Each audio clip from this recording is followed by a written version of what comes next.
When prime ministers travel abroad on official state visits, they usually like to have some deliverables, some results of the meeting with foreign leaders that they can show as proof that the trip was all worth it. Now, last night, Mark Carney and Mexican President Claudia Sheinbaum concluded a day of talks to say that they had reached something called a comprehensive strategic partnership, and they are also launching a Canada-Mexico action plan.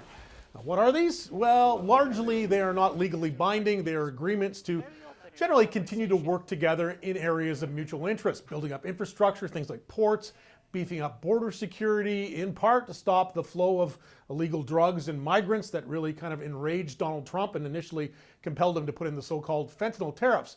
But none of these things are meant to replace the existing trade relationship between Canada and Mexico and the United States. That is the CUSMA, or USMCA trade pact, which is still in force despite Donald Trump's tariffs on both countries.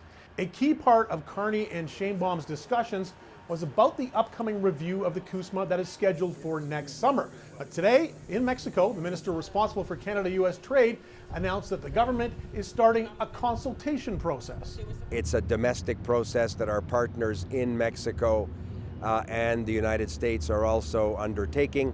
So you'll see over the coming weeks activities and opportunities for Canadians and for those that are affected by the recent turbulence in the trading relationship to offer us views on how we should approach the review conversations with the United States and with Mexico.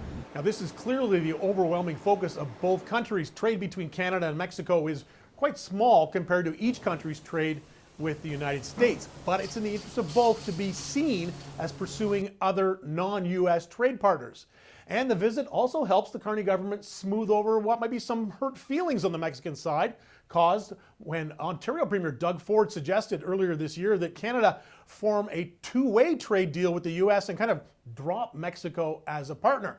We've, of course, walked that back a little bit. Now, later this fall, LeBlanc will return to Mexico to lead a delegation of Canadian businesses on a trade mission that's intended to further bolster the economic cooperation, the economic ties between these two countries struggling under Donald Trump's tariffs.